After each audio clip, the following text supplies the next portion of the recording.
Voilà donc toujours avec ce chapitre de dynamique relativiste. Donc je reviens un peu à mon écriture à main levée et on continue dans la question des collisions relativistes. Je vais parler un peu des collisions élastiques. Je vous rappelle, c'est des collisions élastiques, c'est-à-dire dans la collision dans laquelle la nature des particules reste la même avant et après collision. Donc, si on a deux particules M1 et M2 dans R qui entrent en collision, après collision, on a toujours les mêmes masses M1 et M2. C'est la définition des collisions élastiques. Donc, on va prendre ce cas, donc M1 et M2, deux particules qui ont des quantités de mouvement initial P1 et P2 et les énergies E1, E2 avant collision. Et puis P'1 et P'2 et E'1, E'2 après collision. Donc là, la notation prime, c'est les conditions après collision. Bon, allons travailler dans R étoile. Donc je vous rappelle, R étoile, c'est le repère qui est attaché au centre de masse. Vous savez que la somme des quantités de mouvement dans R étoile est toujours nulle. Et puisque c'est une invariante, donc P1 étoile plus P2 étoile, elle est égale à P1 prime étoile plus P2 prime étoile est égale nulle. Toujours cette somme est nulle dans R étoile, soit avant ou après collision. Donc, donc dans ce cas, on aura P1 étoile est égal à moins P2 étoile. Et au carré, donc le carré, on peut enlever le moins. Et on peut multiplier par C carré. Donc P1 étoile carré C carré est égal à P2 étoile carré C carré. Or, nous avons la relation d'après le début de ce chapitre. Donc, vous savez que E carré égale à P carré C carré plus M carré C4. Et ça s'applique bien sûr à E étoile, P étoile, etc. Donc, la quantité P carré C carré est égale à E carré moins M carré C4, aussi applicable dans R étoile. Donc, P1 étoile carré C carré est égal à E1 étoile carré moins M1 carré C4, qui en même temps est égal à E2 étoile carré moins M2 carré C4. C'est une première relation que nous avons pour une collision élastique. Bon, on a aussi l'autre égalité que P'1 étoile est égal à moins P'2 étoile. Aussi de même, donc P, on élève au carré, on multiplie par C carré. Donc P1 prime étoile carré C carré est égal à P2 prime étoile carré C carré. De même, on remplace par la valeur qui a le terme en termes d'énergie. Donc, E1 prime étoile carré moins M1 carré C4 est égal à E2 prime étoile carré moins M2 carré C4. On a une deuxième équation, donc, tirée de cette conservation de la quantité de mouvement ou bien de la somme de la quantité de mouvement qui est nulle dans R étoile. On a 1 et 2. Bon, 1 et 2, donc si on prend 1, ça nous donne que E1 étoile carré moins E2 étoile carré est égal à M1 carré moins M2 carré en facteur fois C4. Et là, cette relation 2 donc, nous donne que E1 prime étoile carré moins E2 prime étoile carré est égal à M1 carré moins M2 carré en facteur fois C4. Donc, ces deux quantités sont égales. Donc, E1 étoile carré moins E2 étoile carré est égal à E'1 étoile carré moins E2 prime étoile carré. Donc, ça, c'est une troisième euh, équation que nous avons pour une collision élastique. Bon, donc, on met à côté cette équation 3. on passe à une autre équation qui est la conservation de l'énergie. Bien sûr, l'énergie totale est conservée. Donc, E1 étoile plus E2 étoile, on applique ça dans R étoile. Donc, E1 étoile plus E2 étoile, qui est l'énergie avant collision, est égal à E1 prime étoile plus E2 prime étoile, qui est l'énergie après collision. Donc, c'est une quatrième équation d'après la conservation de l'énergie. Bon, si on divise 3 sur 4, donc on a l'équation 3 E1 étoile carrée moins E2 étoile carrée, qui est égal à E1 prime étoile carrée moins E2 prime étoile carrée, divisé par 4, donc E1 étoile plus E2 étoile, et ici l'autre côté divisé par E1 prime étoile plus E2 prime étoile. Donc là, on a la soustraction de deux quantités au carré, donc c'est E1 étoile moins E2 étoile, facteur de E1 étoile plus E2 étoile.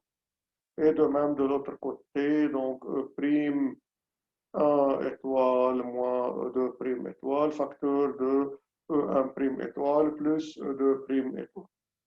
Donc là, on simplifie par la quantité plus des deux côtés. Ce qui reste, c'est que E1 étoile moins E2 étoile qui est égal à E1 prime étoile moins E2 prime étoile. Donc voilà, si vous comparez cette équation à l'équation 4, donc vous allez trouver que donc, si vous additionnez cette équation à l'équation, donc disons que c'est une équation 5, cette équation. Donc 5 plus 4 va nous donner que E1 étoile est égal à E prime étoile et E2 étoile est égal à E2 prime étoile. Donc la conclusion de cette partie de la collision élastique, c'est que dans le repère étoile, et seulement dans le repère étoile, chaque particule conserve la même énergie avant et après collision. Donc les énergies dans R étoile, ça vous pouvez l'utiliser directement. Donc dans R étoile en particulier, les énergies sont conservées. Donc chaque particule conserve son énergie avant la collision. E1 étoile égale à E prime étoile et E2 étoile égale à E2 prime étoile, toujours pour une collision élastique dans le repère R étoile qui est le repère relié au centre de. Bon, fini de cette partie, je reste toujours dans la collision élastique, mais je passe à un effet que vous connaissez un peu, qui est l'effet Compton. Donc, l'effet Compton, c'est la diffusion d'un rayon X par un électron dans un métal léger. Donc, on a un métal léger et un faisceau de rayon X. Le rayon X est diffusé suivant un angle θ avec la direction initiale d'incidence, avec une fréquence qui est plus petite que la fréquence incidente. L'électron, ou bien les électrons diffusés sont suivant un angle phi, aussi par rapport à la direction initiale d'incidence. Ce phénomène qui a été découvert par Compton en 1923. Donc, c'est un phénomène qui est relié aux électrons du métal léger qui sont peu liés. Donc, les électrons dans le métal sont peu liés. Donc, on va supposer, suite à leur faible liaison, que ce sont des électrons libres et initialement au repos. Bon, bien sûr, l'électron n'est jamais au repos, mais dans le repère R, donc par rapport au détecteur, un électron qui circule autour de son noyau dans une zone très très limitée, on le considère comme un point qui est au repos. Donc le rayon X, qui est le photon, va venir frapper cet électron supposé libre et produire ce phénomène Compton. Donc, voici le rayon X qui vient initialement suivant X, disons. Il y a un métal léger ici à l'origine, donc il y a le rayon X qui a une énergie E1 est égale à h nu ou bien hf, la fréquence de ce rayon X. Donc E1 c'est h nu initialement qui vient frapper l'électron libre.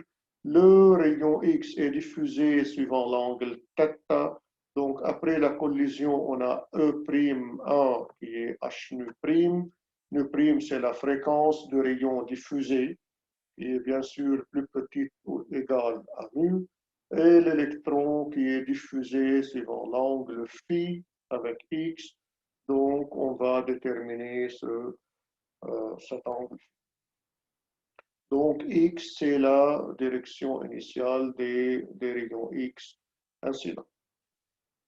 Bon, c'est un problème de collision élastique, puisque on a un rayon x et un électron avant collision, et puis on a un rayon X et un électron après collision.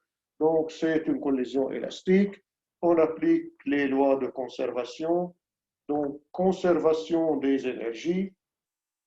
On a E1 plus E2. Donc, E1, c'est le numéro 1 correspond au photon et le numéro 2 correspond à l'électron. Donc, E1 plus E2 est égal à E'1 plus E'2 après collision. E1, l'énergie initiale du photon, c'est h nu.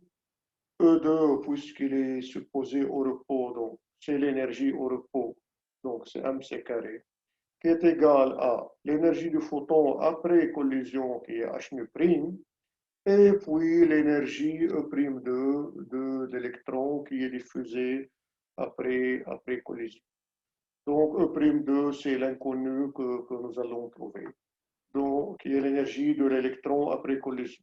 Donc, E'2, c'est, donc, d'après cette équation, c'est H nu moins nu prime plus mc carré. Donc, c'est une première équation qu'on va numéroter équation 1. Bon, il y a l'autre conservation qui est la conservation de la quantité de mouvement. Donc, c'est la conservation de P. Donc, on a P1 plus P2 est égal à P'1 plus P'2. Apparemment, les lettres P ont disparu, mais donc c'est cette même équation élevée au carré. Donc, c'est P1. Donc, on regroupe tout ce qui est relié au photon d'un côté et tout ce qui est relié à l'électron d'un autre côté. Donc, P1 moins P'1 élevé au carré est égal à donc P2 moins P'2 ou bien P'2 moins P2, peu importe parce que c'est élevé au carré. Donc, c'est P2 moins P'2 élevé au carré. Donc, on développe ces équations. Donc, c'est P1 carré plus P'1 carré moins 2 P1 P'1 qui est égal à P2 carré plus P'2 carré moins 2 P2 P'2. OK? Donc, nous avons vu ça dans une vidéo précédente, que P carré est toujours égal à M carré C carré, quel que soit le quadrivecteur P, quantité de mouvement, sa norme au carré est égale toujours à M carré C carré. Et donc, pour un photon est égal à 0, puisque sa masse est nulle. Donc, P1 carré et P'1 carré, qui correspondent aux photons avant et après collision, ils sont nuls. Donc, le côté gauche de l'équation se réduit à moins 2 P1 P'1 qui est égal à P2 au carré. Donc, c'est M carré C carré, puisque voilà, ça correspond à l'électron. Donc, P carré, c'est toujours M carré C carré, soit avant, soit après collision. Ça ne change pas. Donc, c'est 2 fois M carré C carré moins 2 P2 fois P'2. Donc, on simplifie par un 2, on multiplie par un moins.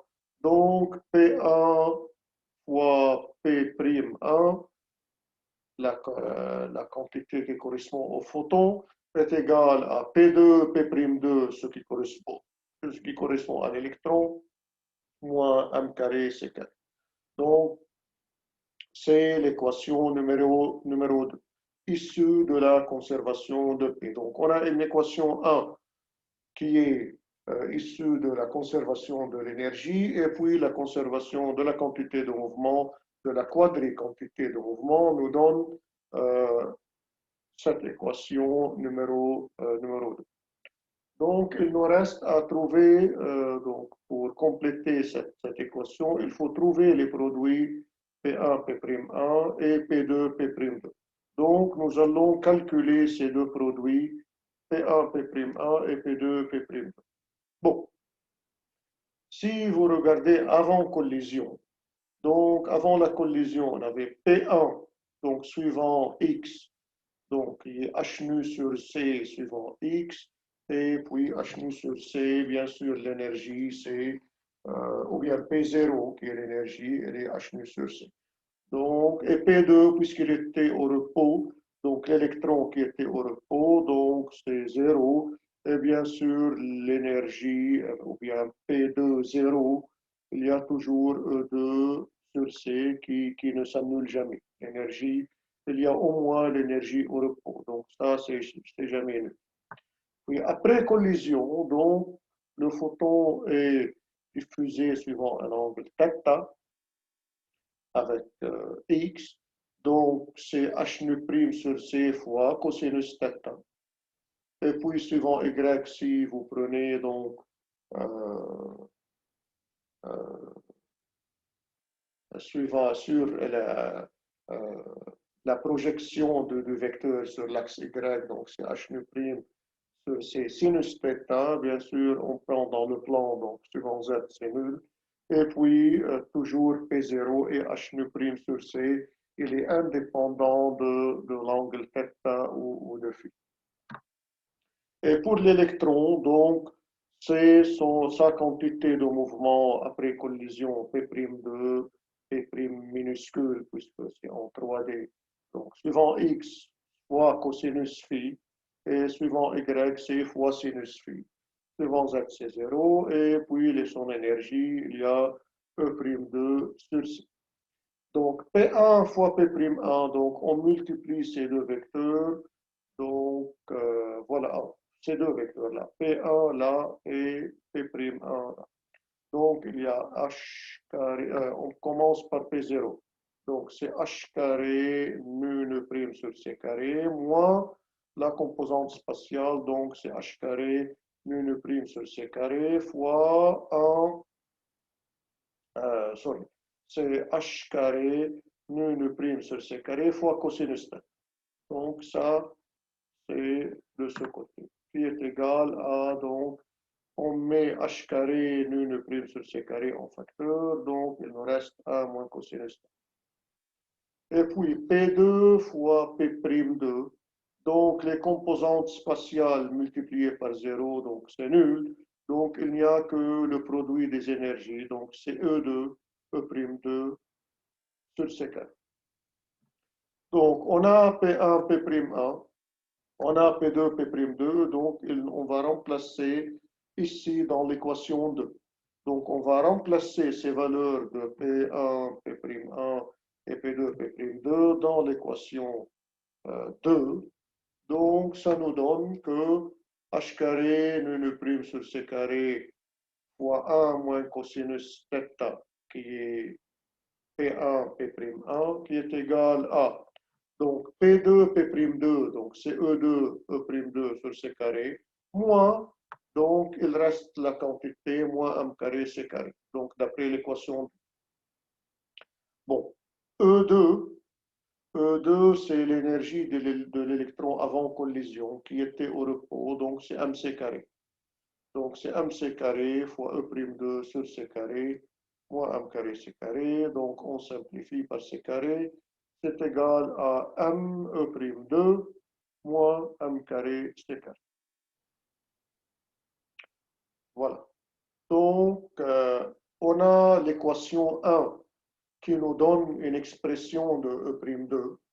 Donc, on prend l'équation 1, dans l'équation 1 que nous avons trouvée d'après la conservation de l'énergie. Donc, on prend cette équation 1 et qui nous donne E'2, et puis on remplace ce E'2 par sa valeur trouvée dans l'équation 1. Donc, H2, donc ce qui nous donne H2 nu prime sur C carré par 1 moins cosinus θ est égal à MH nu moins nu prime plus M carré C carré, ça c'est l'équation 1, donc d'après l'équation 1,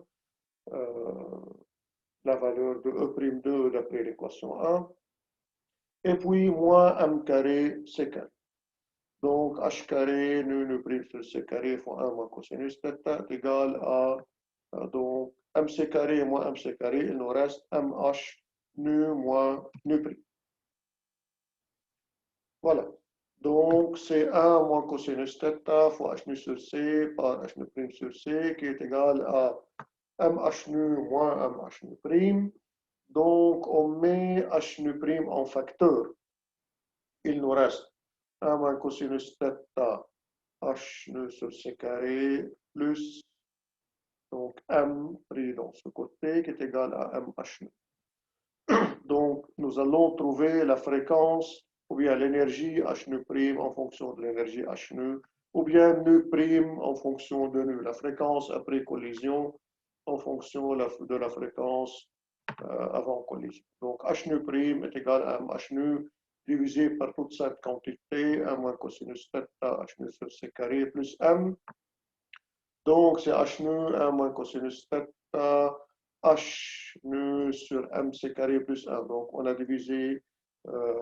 divisé par m, donc haut et bas par m. Il nous reste donc voilà cette quantité 1 moins cosinus θ h nu sur mc carré plus 1.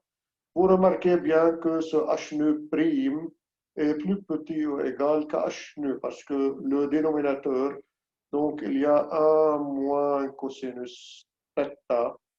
Donc cosinus θ est toujours plus petit ou plus petit que 1 en module. Donc cette quantité, le dénominateur est toujours plus grand que 1. Voilà, donc le θ, la diffusion du photon est toujours vers l'avant. Donc il ne se réfléchit pas vers l'arrière. Donc ce θ est toujours positif, est toujours plus petit que 1. Donc cette quantité, le dénominateur est toujours plus grand que 1. Donc ce h nu prime est toujours plus petit ou à la limite égal à h. Donc le photon diffusé est moins énergétique que l'incident, bien sûr. Que se passe-t-il avec cette différence d'énergie? Bon, la différence d'énergie est transférée à l'électron. Donc l'énergie perdue par le photon par le rayon X va être transférée à l'électron sous forme d'énergie cinétique de l'électron. Bon, aussi, donc si on reprend cette équation-là, on l'écrit de cette façon, donc h nu sur 1 moins cosinus h nu sur mc carré plus 1, moins h nu prime, puisque ces deux quantités sont égales, donc leur différence est nulle. Donc on fait le dénominateur commun, h nu moins h nu prime fois le dénominateur sur le dénominateur égal à 0. Donc c'est le numérateur qui est égal à 0. Donc c'est h nu moins h nu prime moins h carré nu prime sur mc carré fois plus h carré nu prime sur mc carré cosinus θ moins h nu prime qui est égal à 0.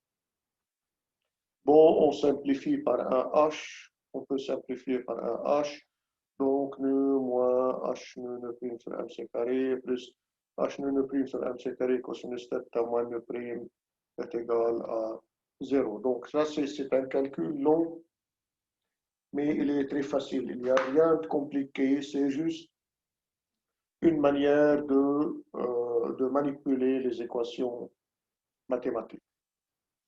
Donc, d'après cette équation, on peut tirer la quantité nu moins nu prime, qui est la différence de fréquence entre incident et diffusé.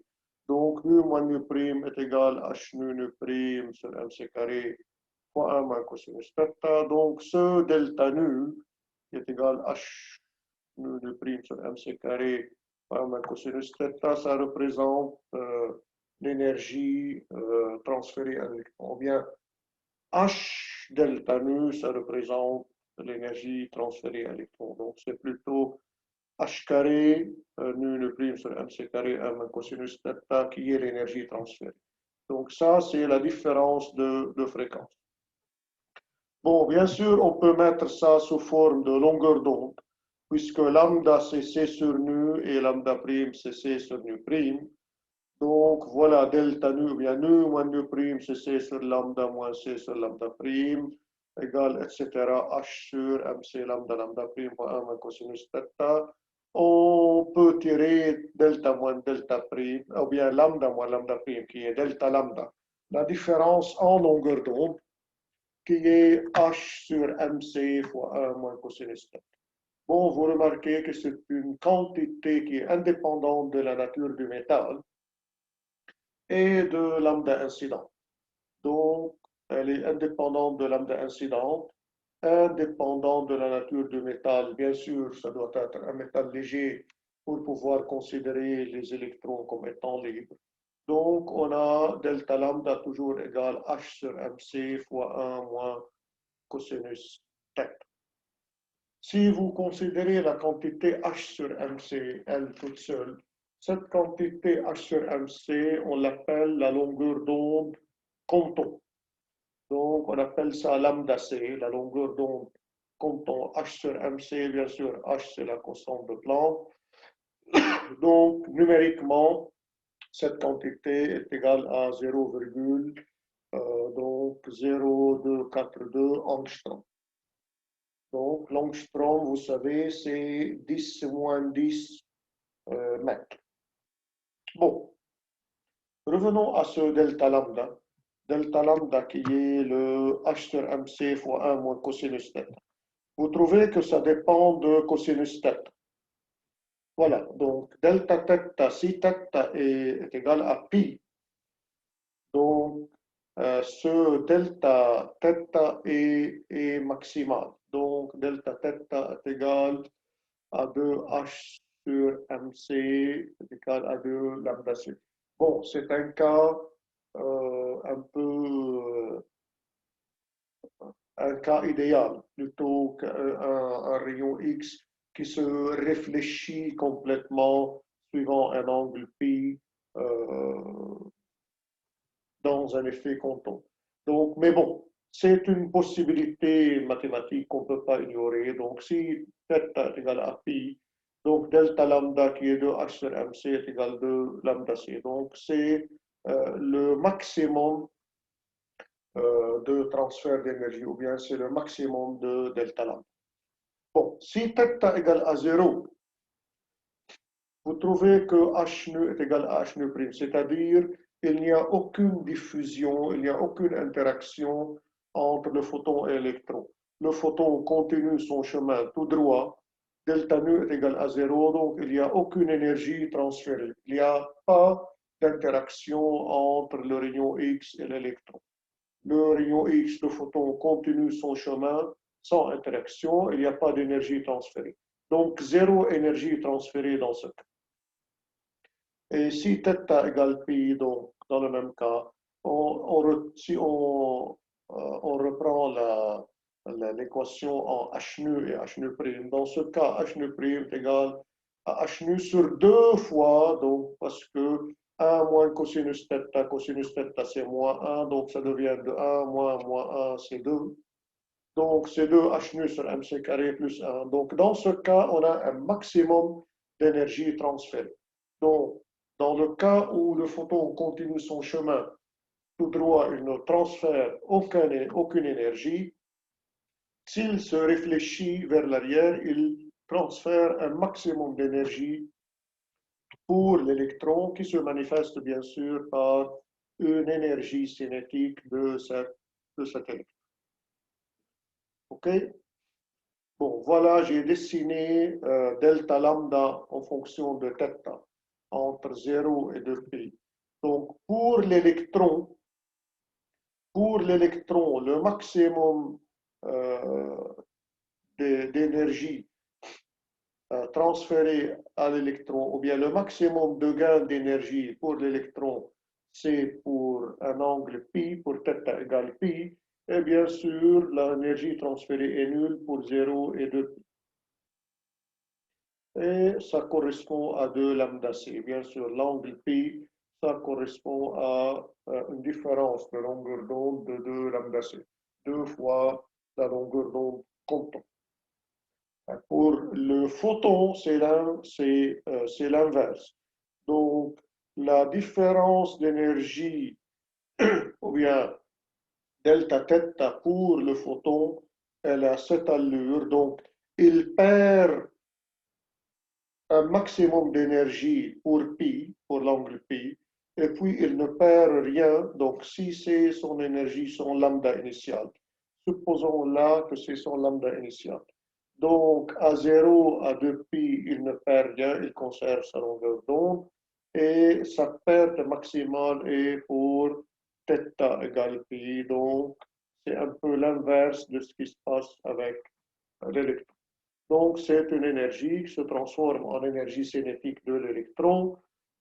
Cette énergie cinétique de l'électron, c'est H fois delta nu. Donc, vous pouvez remplacer, donc H delta nu, ça correspond à l'énergie cinétique que va avoir l'électron après cette collision. OK? Donc, toujours dans l'effet Compton, on va trouver cette relation entre θ et phi. Bon, la relation entre θ et phi est la suivante. Donc, si on reprend la conservation des quadrivecteurs quantité de mouvement. Donc, P1 plus P2 est égal à P'1 plus P'2. Si on prend ces quadrivecteurs suivant X, bon, P1, c'est H nu sur C, et P2 qui était au repos, donc c'est 0. P'1, c'est H nu prime sur C cosinus θ, et P'2, donc c'est petit P'2 cosinus phi, donc c'est suivant X. Suivant Y, donc il n'y avait pas de quantité de mouvement suivant Y avant collision, donc c'est nul. Parce que donc, le photon est suivant X et l'électron était au repos. Donc, cette quantité avant collision est nulle suivant Y. Et puis, après la collision, il y a la diffusion du photon et de l'électron. Donc, pour le photon, c'est H nu' sur C sinus θ. Et puis, pour l'électron, c'est P'2 sinus phi. Donc, d'après ces deux équations, on a P'2 cosinus phi est égal à H nu sur C moins H nu' sur C cosinus θ, et P'2 sinus phi est égal à moins H nu' sur C sinus θ.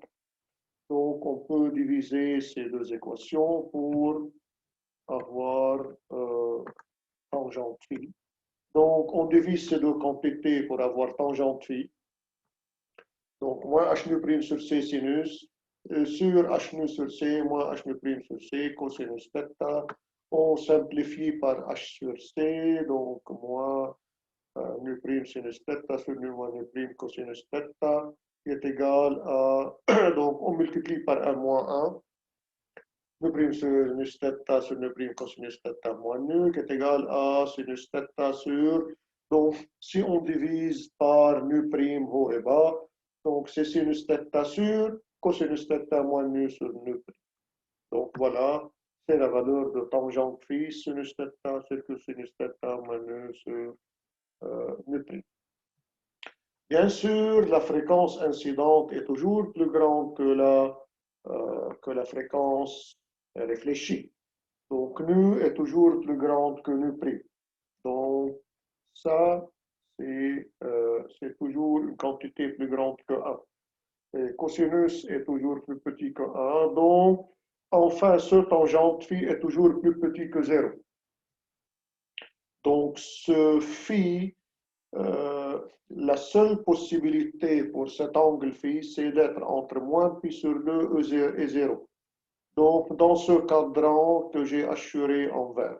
Donc, de moins sur 2 jusqu'à 0 seulement. Donc, l'électron peut seulement être éjecté, être diffusé dans ce cadran.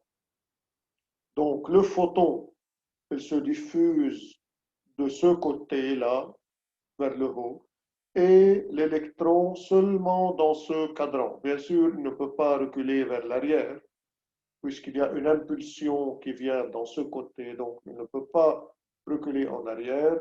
Donc, il est toujours projeté vers l'avant dans ce cadran entre 0 et moins pi. Bon, fini maintenant l'effet Compton. On va trouver une relation entre les angles d'éjection dans une collision élastique. Nous sommes toujours dans une collision élastique. Bon, on a particule 1, particule 2 qui entrent en collision, nous donnent 1' et 2, 1' et 2', puisque c'est une collision élastique, donc il y a les mêmes masses 1 et 2. Bon, le produit scalaire de deux quadrivecteurs est invariant, ça vous le savez déjà. Donc on va considérer une quantité P moins P' d'une certaine particule, ou 1 ou 2. On va la multiplier par la quadrivitesse de R étoile. Donc, R étoile, qui est le vecteur correspondant au centre de masse, ou bien attaché au centre de masse, il a une vitesse par rapport à R, et bien sûr, il a une quadrivitesse en 4 dimensions. Donc, on va multiplier cette quantité moins P fois U étoile, c'est-à-dire la quadrivitesse de R étoile. Bien sûr, c'est un produit de deux quadrivecteurs, donc c'est une quantité invariante. Bon, calculons cette quantité. Travaillons dans R étoile. Donc, on a U étoile, bien sûr, euh, le repère lui-même, il est au repos par rapport à lui-même. Donc, les composants X, Y, Z sont nuls. Et bien sûr, il y a U0 étoile, la composante temps, bien sûr, qui n'est pas nulle. Bon, P étoile d'une certaine particule et P étoile suivant X, P étoile suivant Y, P étoile suivant Z, et puis E étoile sur C. Et de même pour P', donc c'est P' suivant X, suivant Y, suivant Z, et E' étoile sur C. Donc nous avons besoin de P moins P' fois E étoile, qu'on peut la prendre dans R étoile. Donc, puisque c'est une quantité invariante, on peut la prendre dans R ou dans R étoile, c'est la même. Donc, P moins P' E étoile est égal à P étoile moins P' étoile E étoile, puisqu'elle est invariante. Donc, voilà, euh, on revient, on a donc P moins P' étoile fois U étoile. Donc, les premières trois composantes sont multipliées par 0, donc elles sont nulles. Donc, il nous reste E sur C moins E' sur C fois U0. Donc, cette quantité, c'est E étoile sur C moins E' sur C fois U0 étoile. Et on a trouvé, il y a quelques minutes, que dans R étoile, il y a conservation des énergies pour chaque particule. Donc, E' étoile est égal à E étoile. Donc, cette quantité s'annule. Donc, toujours, la quantité P moins P' fois U étoile, elle est toujours nulle. Dans tous les repères inertiels, vous pouvez l'utiliser dans une collision, seulement la collision élastique. elle ne s'applique pas à une collision non élastique. Donc, pour une collision élastique, c'est une propriété de ces collisions. P moins P' fois U étoile, elle est toujours nulle. Vous prenez P et P' pour une particule, ou bien 1 ou bien 2, et puis cette quantité sera nulle. Ça va nous aider à trouver la relation entre les angles d'éjection. On va appliquer cette quantité sur une collision élastique entre une particule 1 incidente et une particule 2 au repos pour trouver l'angle θ2, donc l'angle d'éjection de la particule numéro 2. Donc 2 initialement au repos, 1 avec une vitesse, il vient frapper la particule 2 et 2 est éjecté, donc on a 2 primes, puisque c'est une collision élastique, et elle est éjectée suivant un angle θ2. Donc voilà, avant collision, P2 est au repos, donc c'est 0, 0, 0. E2 sur C, donc c'est M2 C carré d'énergie au repos sur C, donc c'est M2 sur C. Et puis après, on a P'2 cosinus θ2, P'2 sinus θ2 suivant Y, suivant Z c'est 0, et puis E'2 sur C qui est P'2 0. Et E étoile c'est V, donc qui est la vitesse de R étoile par rapport à R fois sur racine de 1 moins B carré sur C carré, et bien sûr, suivant en termes d'énergie, c'est C sur racine de 1 moins V carré sur C carré. Bon, c'est dans le repère où C égale à 1, c'est 1 sur racine. Et là, c'est C sur racine, puisque nous considérons la valeur de C différente. Bien sûr, V, donc c'est la somme des P sur la somme des E fois C carré. Donc c'est P1, puisque P2 est nul, donc c'est P1 sur E1 plus M2 C carré fois C carré. Donc ça, sigma P sur sigma E fois C carré. Ça, vous le savez d'après la séance précédente. Donc, appliquons P moins P' fois U étoile égale à 0. Donc, on prend ces quantités, donc P2 moins P'2 fois U étoile. Donc, suivant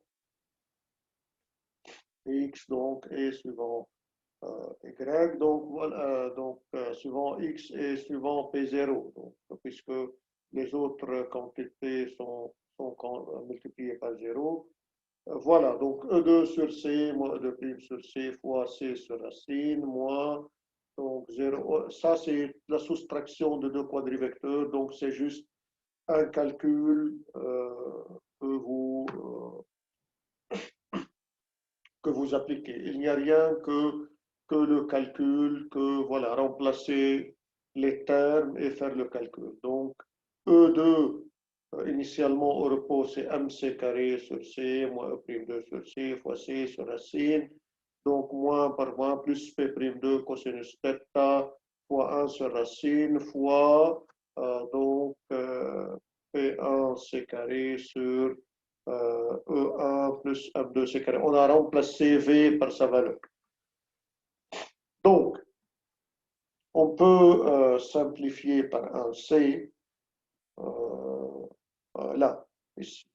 C avec les C au dénominateur là, donc c'est MC carré moins E' fois 1 sur racine, plus, voilà, on arrange cette équation, P', P1, P'2, C carré cosinus θ2 sur racine, donc ça c'est racine de 1 moins B carré sur C carré, fois E1 plus M carré C carré. Donc c'est le numérateur qui est nul, bien sûr, on fait le dénominateur commun et puis le numérateur est nul.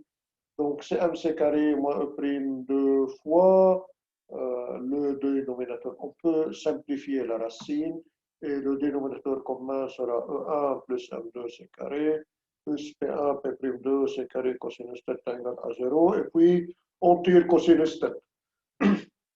Donc voilà, on a trouvé cosinus θ qui est E'2 moins MC carré fois 1 plus M2 C carré sur P1, P+2, C4.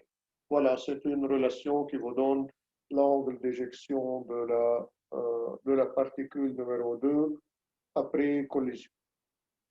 Voilà, donc c'est tout pour la collision élastique. Je passe rapidement aux collisions inélastiques ou bien les collisions non élastiques. La première chose qu'on va voir, c'est le seuil d'une collision inélastique. Bon, que veut dire le seuil?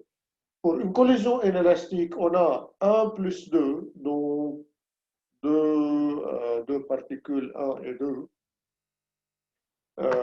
donc qui sont initialement, bien sûr, deux particules M1 et M2. Dans la collision inélastique, on n'a plus les conservations de masse. Donc, on a des autres masses que M1 et M2 après collision, qu'on appelle 3, 4, 5, etc.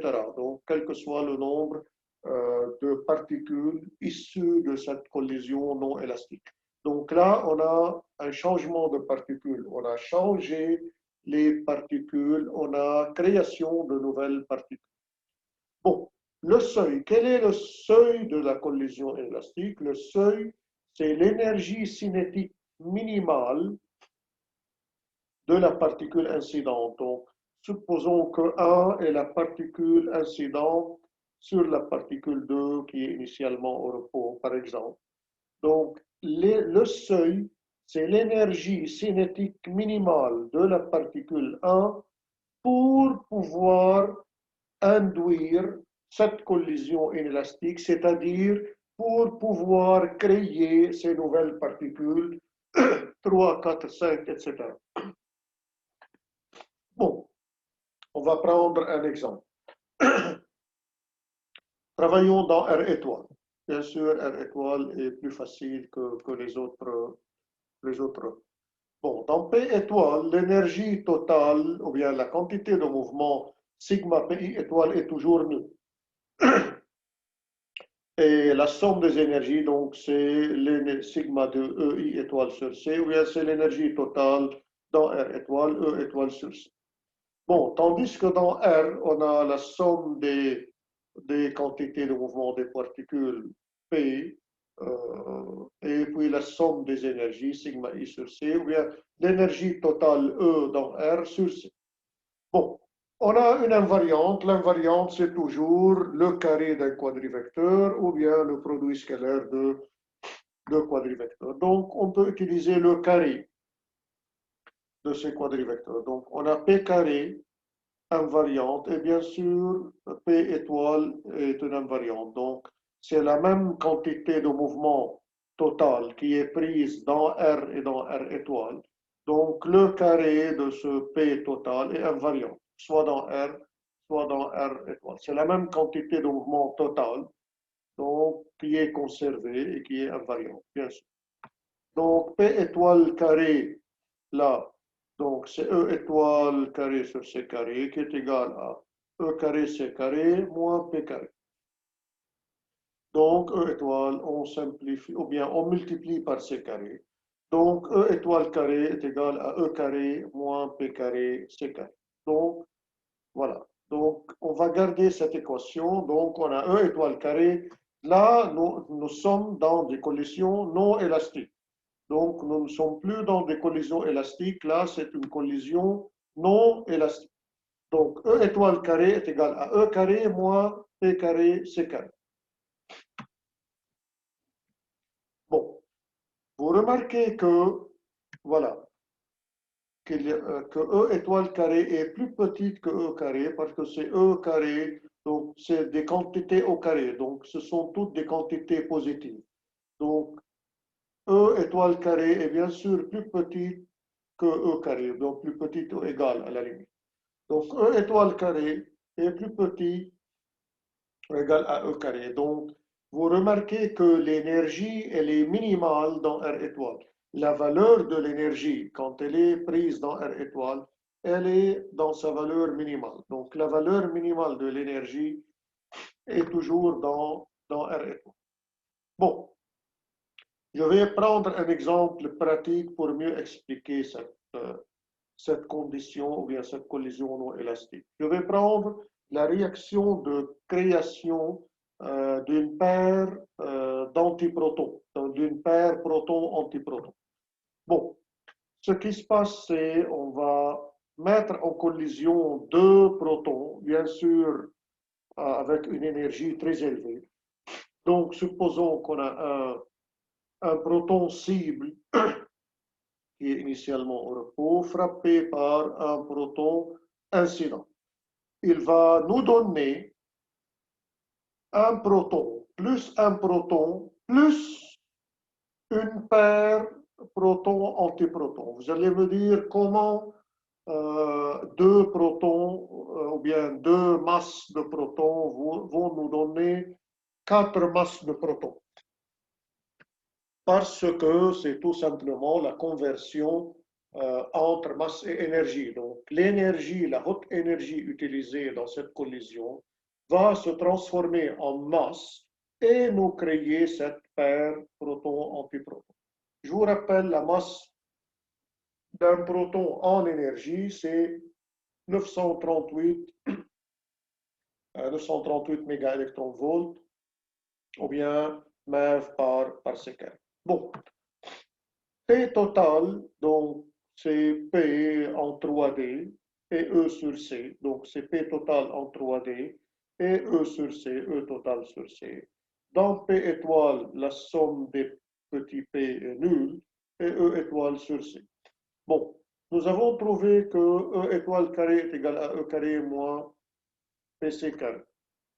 Bon, E carré, l'énergie initiale, c'est quoi avant la collision? C'est l'énergie cinétique du proton incident, T, qu'on appelle T.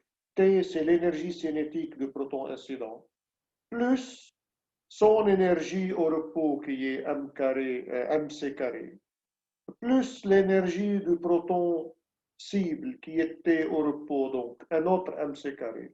Donc, c'est l'énergie cinétique plus 2 MC carré. Donc, il y a MC carré pour le premier proton, il y a MC carré pour le deuxième proton, et puis l'énergie cinétique T du premier. Donc, c'est D plus 2 MC carré. Au carré, puisque c'est E carré, moins P carré, C carré. Bon, pour le photon incident, si on prend un tout seul, pas la quantité totale, si on prend seulement la particule numéro 1, le proton numéro 1, donc P1, c'est sa quadri-quantité de mouvement. C'est P1 en 3D et E1 sur C.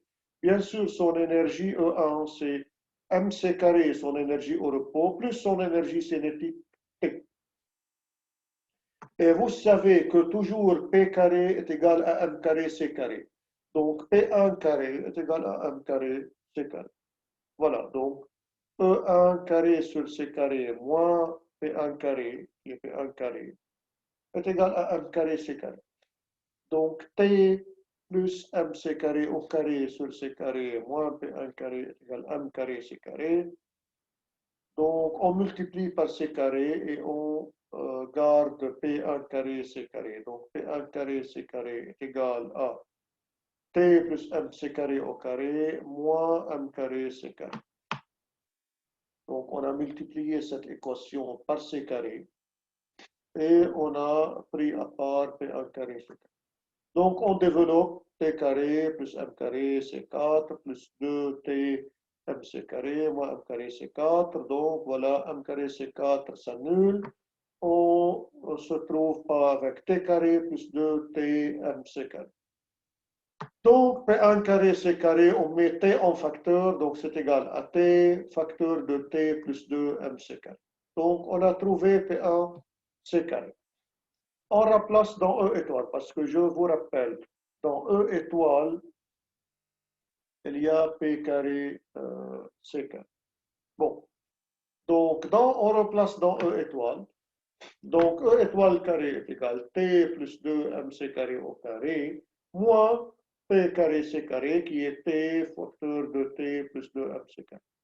Donc T carré plus 2 plus Donc 4m carré c'est 4, plus 2 fois t fois 2mc carré, donc plus 4mc carré t, moins donc t carré moins 2mc carré t. Voilà, donc vous arrangez cette équation, vous aurez 4m carré c'est 4 plus 2mc carré t. Donc on met 2mc carré en facteur, il nous reste 2mc carré plus 2. Donc E étoile, donc c'est la racine de cette quantité. Donc c'est 2mc carré fois 2mc carré plus t à la puissance 1 demi. Bon, ça c'est l'énergie minimale. Donc l'énergie dans R étoile, elle est minimale. Donc c'est le minimum d'énergie dans cette collision, le minimum d'énergie totale. Bon, bien sûr, cette énergie doit être au moins égale à les énergies au repos. Donc l'énergie totale, elle est égale à l'énergie au repos de toutes les particules, plus l'énergie supplémentaire en forme d'énergie cinétique. Mais au moins, elle est égale aux énergies au repos. Donc cette énergie minimale dans E étoile doit être plus grande ou égale que l'énergie au repos des particules, ou bien la somme des énergies au repos des particules après collision. Donc, après collision, on a 4 protons. Donc, proton, proton, plus la paire proton-antiproton. Donc, on a 4 masses de protons. Donc, leur énergie au repos est 4 fois mc carré. Donc, notre E étoile doit être plus grand ou égal, à la limite, à 4 mc carré. Donc, si on élève au carré, donc 2mc carré fois 2mc carré plus 3 doit être plus grand ou égal à 16m carré c4. Donc, vous développez, vous arrangez l'écriture. Donc, il nous reste, vous trouvez que T, l'énergie cinétique du proton incident, doit être plus grande ou égale à 6 fois mc carré. Doit être plus grande ou égale à 6 fois mc carré. Donc, pour pouvoir produire cette collision inélastique, pour pouvoir créer cette paire proton-antiproton, l'énergie ou bien le proton incident doit arriver avec une énergie cinétique qui est plus grande que 6 mc carré. Donc, cette énergie cinétique 6 mc carré plus les 2 protons avant collision vont nous créer les 4 protons après collision. Donc, les 2 protons plus la paire proton-antiproton. Bien sûr, la paire proton-antiproton va tout de suite s'annihiler et se retransformer en énergie sous forme de photons. Donc, cette énergie minimale qui est 6 mc carré, donc c'est 6 fois 938 c carré fois c carré, donc c'est à peu près 5,63 gigaélectronvolts. Donc ça se produit seulement dans les grands accélérateurs de particules qui peuvent accélérer les protons et les électrons à des vitesses très proche de la vitesse de la lumière pour avoir ces quantités d'énergie. Bon, je termine ce chapitre ou bien cette partie de collision par le phénomène d'annihilation. L'annihilation, c'est-à-dire il y a deux particules qui vont donner une seule particule après collision. Donc, bien sûr, c'est une collision non élastique. Donc, on a 1 et 2, deux particules 1 et 2, qui donnent une seule particule après collision, qui est 3. Bon, dans un premier cas, on va supposer qu'au moins une de ces masses est différente de 0. C'est-à-dire ou 1 ou 2, ou M1 ou M2 est différente de 0. On va démontrer que M3 aussi doit être plus grande que 0 si l'une des masses est différente de 0. Bon, bien sûr, conservation de P, P1 plus P2 égale P3, on enlève au carré. Bon, P3 au carré, c'est M3 carré, C carré, invariant.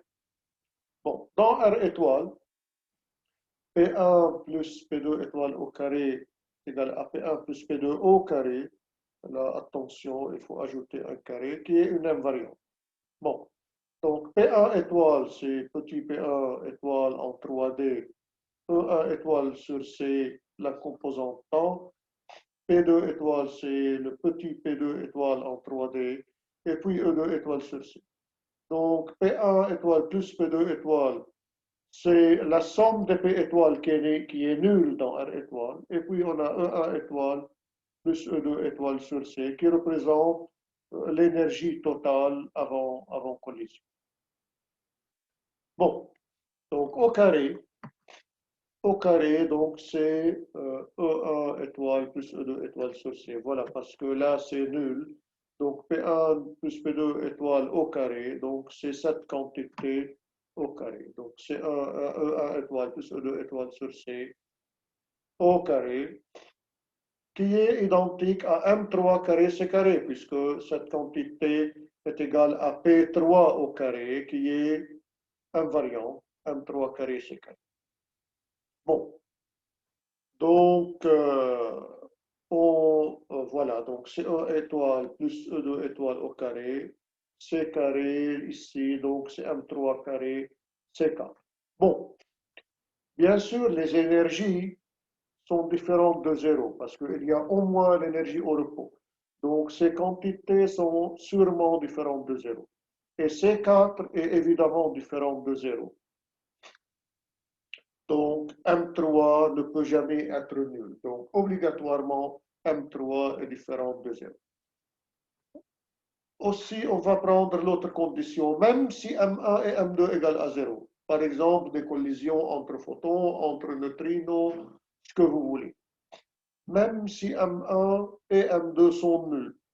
Bon, on prend le petit P1, donc c'est E1 sur C en module, mais bon, ça dépend de sa direction. Donc P1 dans ce cas est E1 sur C en module, mais il y a le vecteur unitaire. Le vecteur unitaire, c'est le vecteur P1 sur le module de P1, donc qui peut être dans n'importe quelle direction. Donc, dans toutes les conditions, si M1 et M2 sont nuls ou non nuls, et dans n'importe quelle direction vectorielle, on va retrouver donc, voilà, euh, dans ce cas P1, donc P1,0 c'est E1 sur C. Aussi, on trouve que P2 aussi, donc qui est P2, qui est E1 sur C en module, suivant le vecteur unitaire quelconque, quelle que soit la direction, E2 sur C. On répète le même calcul, P1 plus P2 au carré. Donc P1 carré plus P2 carré plus 2 P1 P2, qui est égal à P3 carré, M3 carré, C carré. Donc P1 carré, P2 carré, si les deux masses sont nulles, donc M carré, C carré, c'est nul, plus 2 fois P1 fois P2, donc c'est E1, E2 sur C carré moins E1, E2 sur C fois les vecteurs P1, P2 sur P2, P2, qui est égal à M3 carré, C carré. Voilà. Donc, le produit des vecteurs, c'est P1, P2 en module fois cosinus θ. Donc, on simplifie par P1, P2. Donc, il nous reste cosinus θ. Donc, voilà, c'est 2. On met E1, E2 en facteur. Donc, c'est 1 moins cosinus θ sur C carré, on multiplie l'autre côté fois C carré, donc c'est M3 carré C4. Voilà. Donc si θ est différent de 0, donc M3 est obligatoirement différent de 0. Donc si θ égale 0, ça veut dire que les deux photons sont parallèles, ils n'entrent pas en collision. Donc cette condition la collision n'existe pas dans ce cas. Donc M3 est différent de 0. mais sauf si θ égale à 0, donc dans le cas de deux photons parallèles. Donc dans tous les cas, même avec deux photons qui entrent en collision, ils vont créer une particule, dans ce cas une particule électron-anti-électron. C'est le cas qu'on a vu avant le positron. Donc deux photons en collision, ils vont créer un électron et anti-électron sous forme de positron. Bon, c'est la fin de ce chapitre. Voilà. Donc la fois prochaine, on va faire les exercices donc, de ce chapitre.